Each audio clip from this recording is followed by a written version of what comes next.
Hi, my name is Sheila Hughes, and I've seen what grace can do.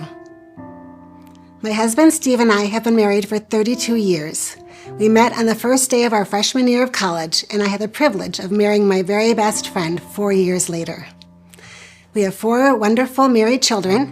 2 live near us in Kentucky, while the other ones live in Minnesota and New Hampshire. Like most couples, we started out with many plans and dreams. Through the years, God taught us that His plans for our lives often look different than our plans. But we learned that He also gives us many blessings when we trust in His plans. Our biggest challenge began 4 years ago. In July 2021, Steve noticed he had trouble twisting a screw with his right hand. He went to a hand specialist expecting it to be a form of arthritis. But after several tests, the specialist wrote in his notes, possible ALS. Neither of us knew what that really meant, but it didn't take long for us to learn that ALS has a 2 to 5 year life expectancy with no cure, and that our lives would never be the same.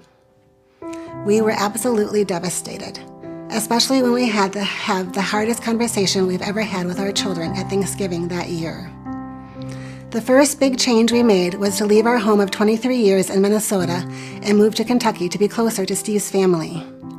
ALS is a cruel disease that blocks his brain from communicating with his muscles.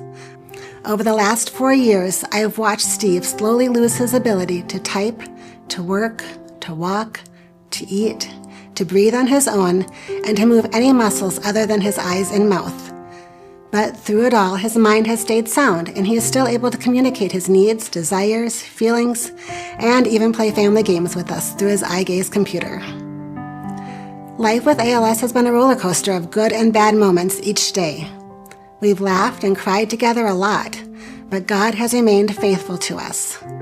During the hard times, I usually recite Philippians 4:7 and think on these things.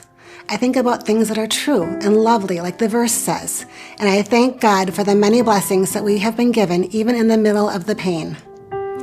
Taking a moment to thank God for family, friends, strength, and His indescribable peace is what gets us through the scary moments. Every day is hard, but through His grace, God also gives us daily blessings. What can get me through the hard times? Grace can.